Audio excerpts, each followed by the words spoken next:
Ya estamos aquí en Economía de Frente, con los documentos fundamentales que plantea el gobierno federal en materia económica para el 2022. Primer análisis. Comenzamos.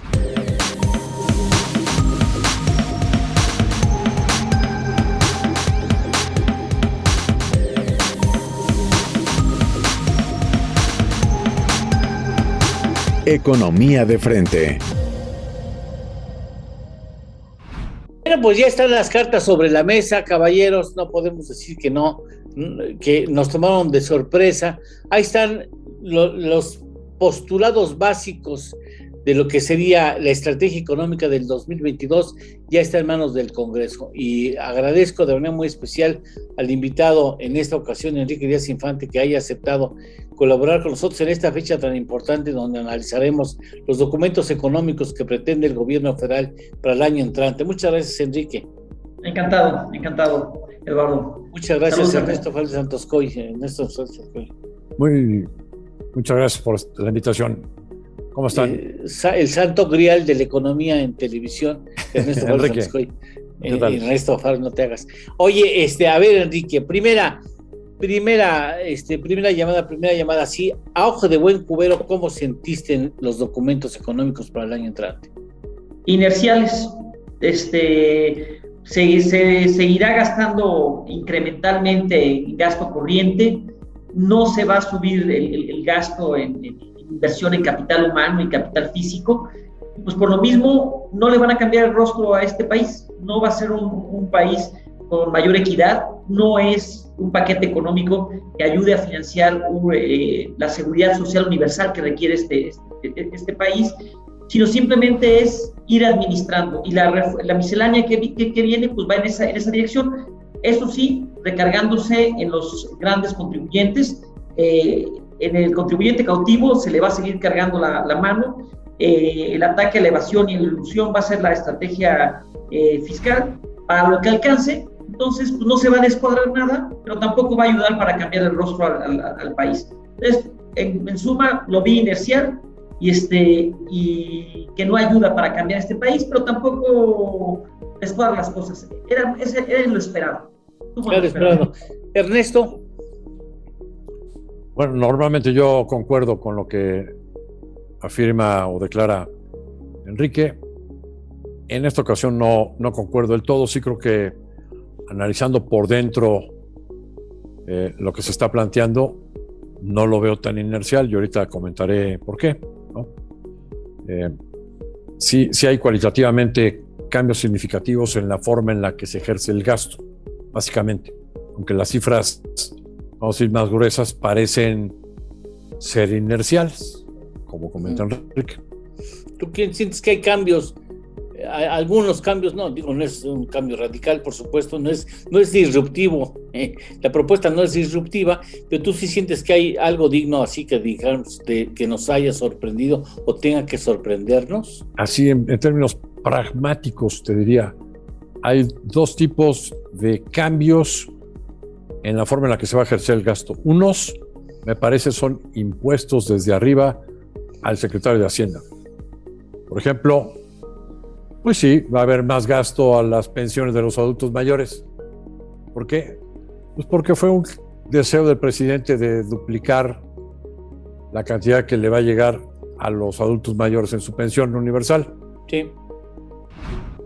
Luego hay otro tipo de gastos que están aumentando, pero ya por estrategia propia del secretario. Y el secretario sí está tratando de que el gasto tenga más racionalidad. Eso es lo que puedo ver en el documento, y de que se atiendan las principales carencias que se están dando en el presupuesto actual, como puede ser en salud, en educación, en seguridad. He de decir al público que es un documento que se da a conocer apenas ayer, o sea, quien pretenda aventarse una mamotreto de este tamaño en menos de un día, pues sí, está difícil hacerlo. Pero lo que hemos rescatado de lo fundamental hay un 27%, un poquito más del 27% de incremento al sector salud. ¿Eso podría ser rescatable, Enrique? Por ejemplo. A ver, sin duda.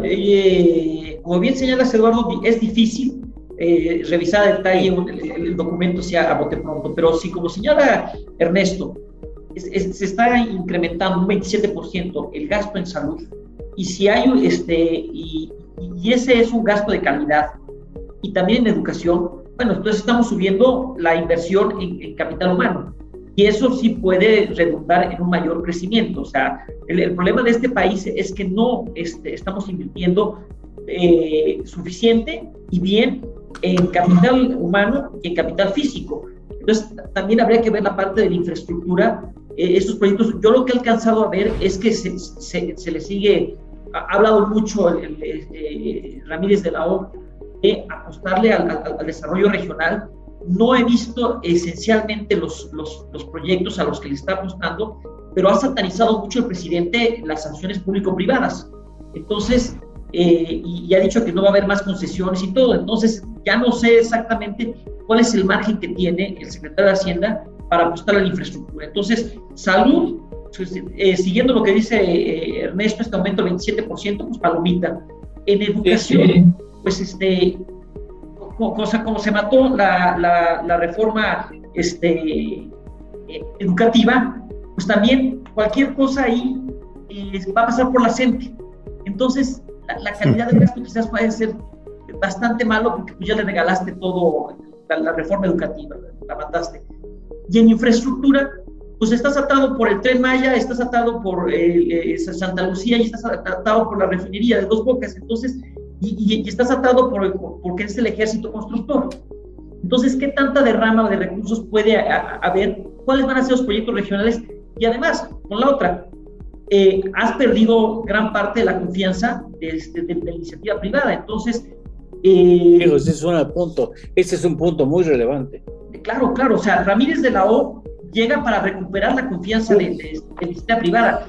Me parece una extraordinaria carta, Ramírez de la O, pero ¿será suficiente? ¿Le alcanzará para revertir su prestigio y su buena reputación con el sector privado? ¿Será suficiente para que la iniciativa privada diga, pues olvido el terrorismo fiscal y ahora sí voy a invertir? Ya no me acuerdo de Santiago Nieto ni de Buenrostro en el SAT, y por supuesto que le entro padrísimo. Lo dudo. Entonces, eso te va a afectar la inversión, eso te va a afectar el crecimiento, y eso es lo que tiene muy complicado Ramírez de la O, para detonar inversión. Vamos a una pausa, regresamos con más consideraciones respecto a este paquete económico para el 2022 que en esta semana el gobierno federal ha puesto en manos de la soberanía legislativa. Economía de frente. Regresamos. Economía de frente. Continuamos. A ver, vamos, sugerencia. Producto Interno Bruto, ¿lo ven razonable, Ernesto? Bien, se está planteando un 4.1%. ¿No es muy optimista? Lo que hemos estado nosotros considerando, bajo la posibilidad de que Estados Unidos crezca 4.5%, 4 al 4.5%. Y que la manufactura, que es el sector de la economía americana, que es la que está ligado a la economía mexicana, a la parte exportadora, pudiera crecer entre el 4.5 al 5, entonces sí veo razonable. ¿Sí? ¿A la par? O sea, a la par, crecer a la par de Estados Unidos. No a la par, entre el 3 al 4%.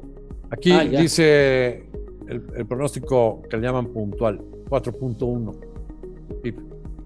Está una décima arriba de lo que yo consideraría un rasgo razonable. Ahora, tiene que ser optimista el presupuesto, si no, pues imagínate, si se tira al piso, pues qué señal está enviando al país, sí, ¿no? Pero 4 no lo veo irracional, no lo veo.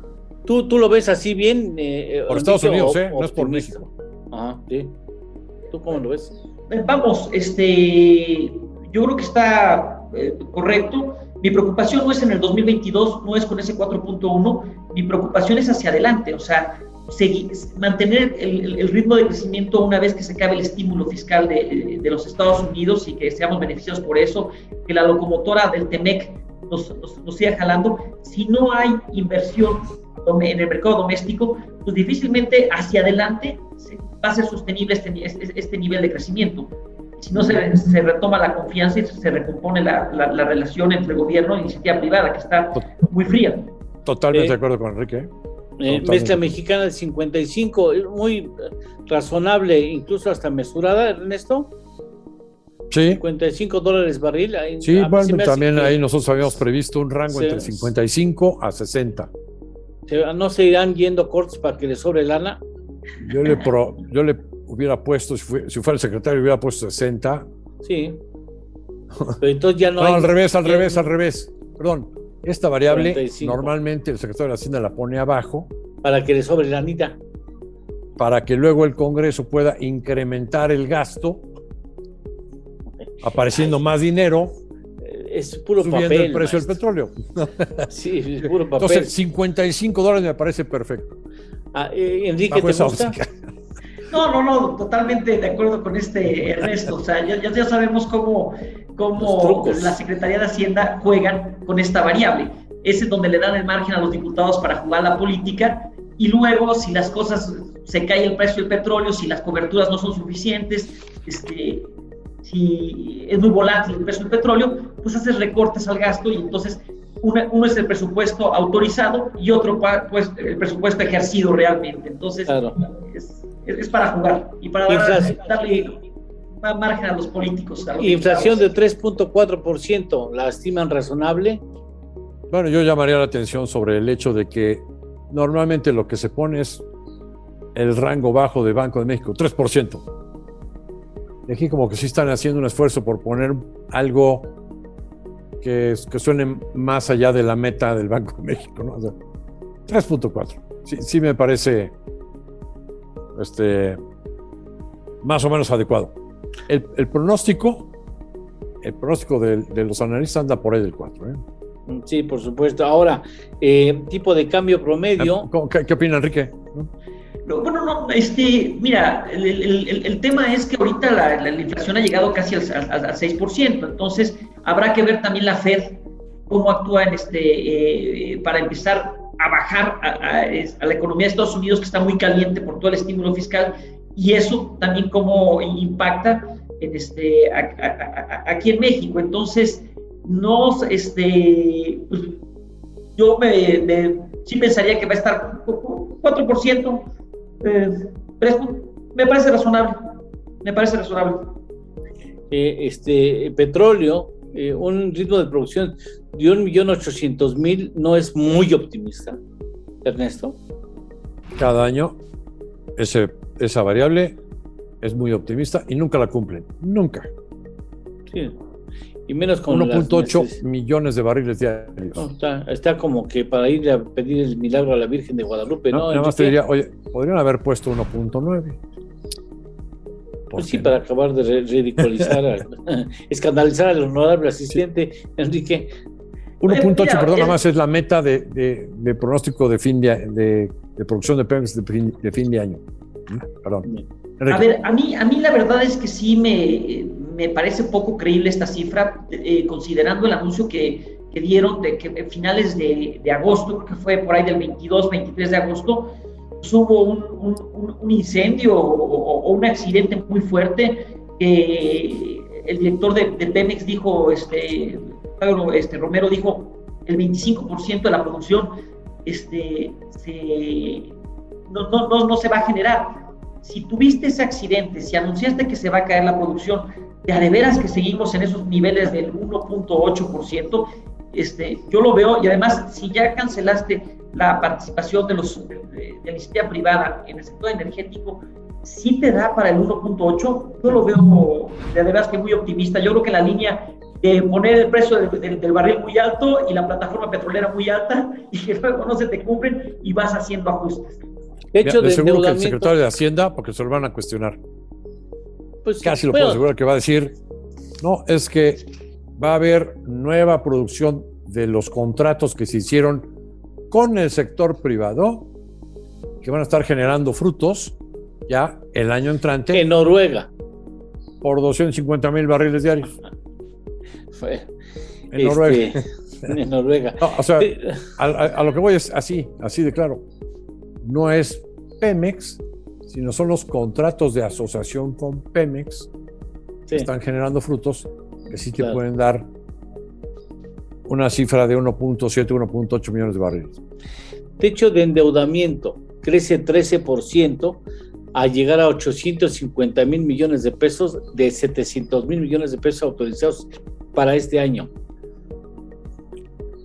Me parece también adecuado. Digamos, esa es la variable, la incógnita de la ecuación, ¿no?, que hace el equilibrio entre todo el lado del gasto y todo el lado del ingreso. ¿Cuánto vas a pedir de endeudamiento? Y dado el incremento que hay en ambos rubros, mucho más alto de lo esperado. Sí. O sea, por ejemplo, en ingresos, yo esperaba un crecimiento real del 2%. Sí. Y está varias veces arriba de eso, lo que está esperando de incremento en el lado del ingreso. La variable que hace el ajuste es el endeudamiento. Y me parece que no es escandaloso, porque al final de cuentas está planteándose de nuevo la posibilidad de que el gobierno tenga un superávit primario. Eso se define como la diferencia entre todos los ingresos del gobierno y todos los gastos, quitando gastos de intereses de la deuda. Todavía lo está planteando este nuevo secretario de Hacienda como un superávit, es decir, que haya más ingresos menos gasto, quitando la parte de interés de la deuda.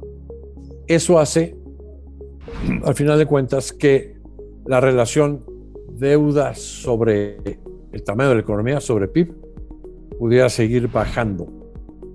Entonces, no me parece descabellado, al final de cuentas, en pocas palabras, ya resumiendo, 850 mil millones de pesos de nuevo financiamiento. Bien, permítanme ir a una pausa, caballeros. Regresamos ya con la parte final del análisis, así, del primer toque de análisis hacia los documentos básicos del gobierno para el año económico 2022. Economía de frente. Regresamos. Economía de frente. Continuamos. Endeudamiento excesivo, 13%, Enrique, es el doble de lo que podría estar máximo en inflación este año.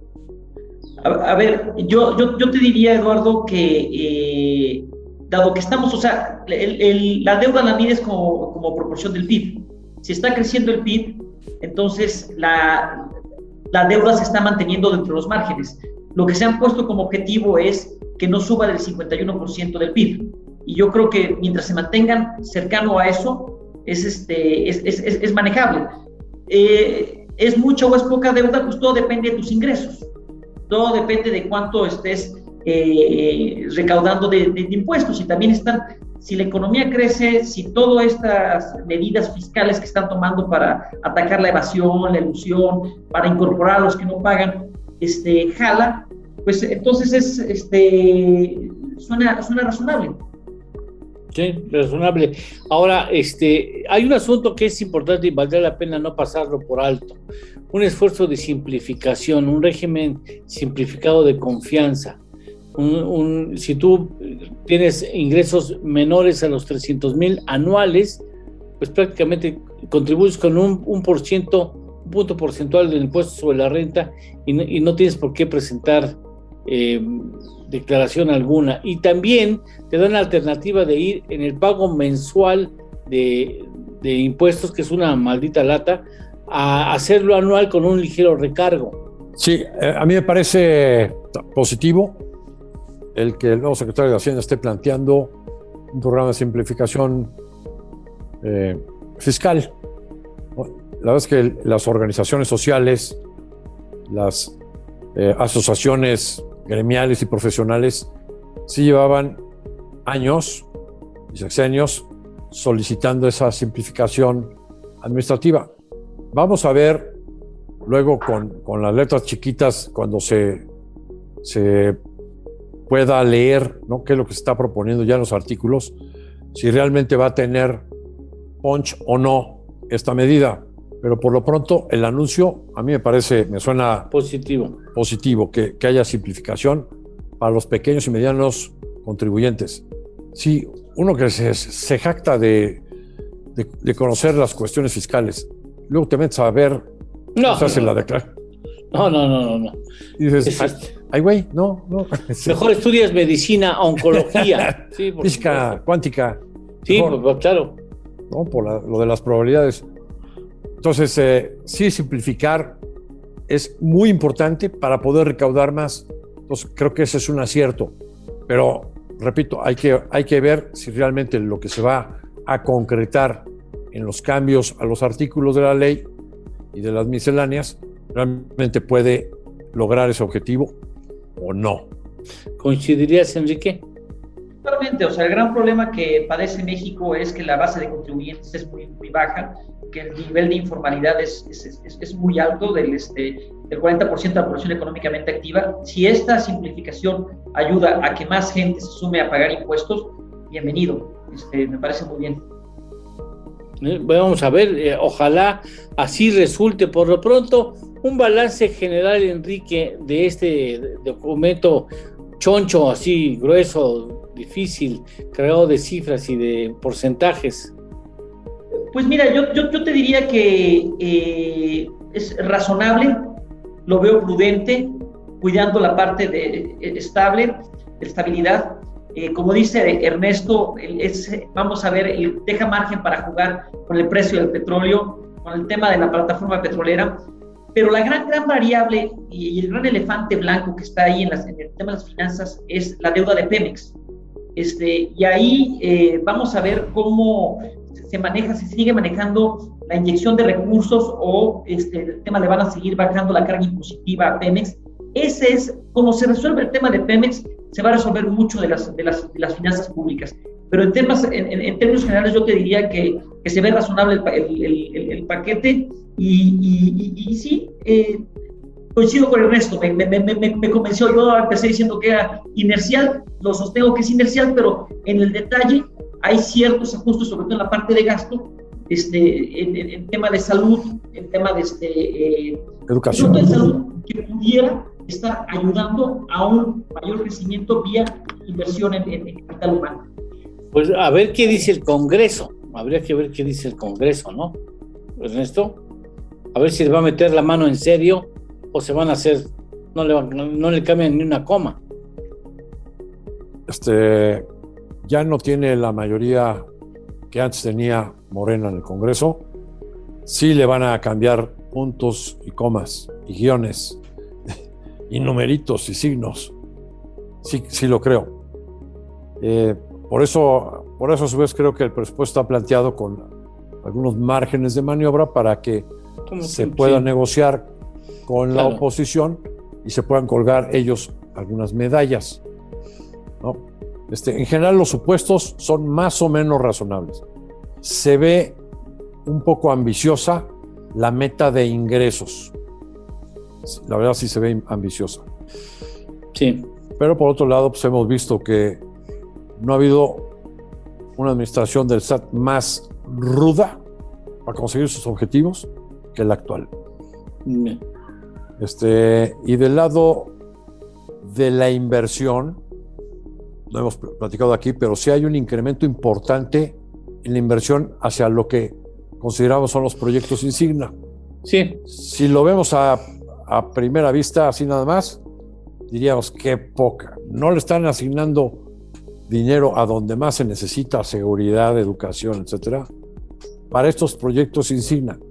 Nada más que hay que revisar las declaraciones del secretario, del que él considera que esos proyectos insignia no son los proyectos en sí mismos, sino que él está incrementando la inversión porque los considera proyectos de inversión de desarrollo regional.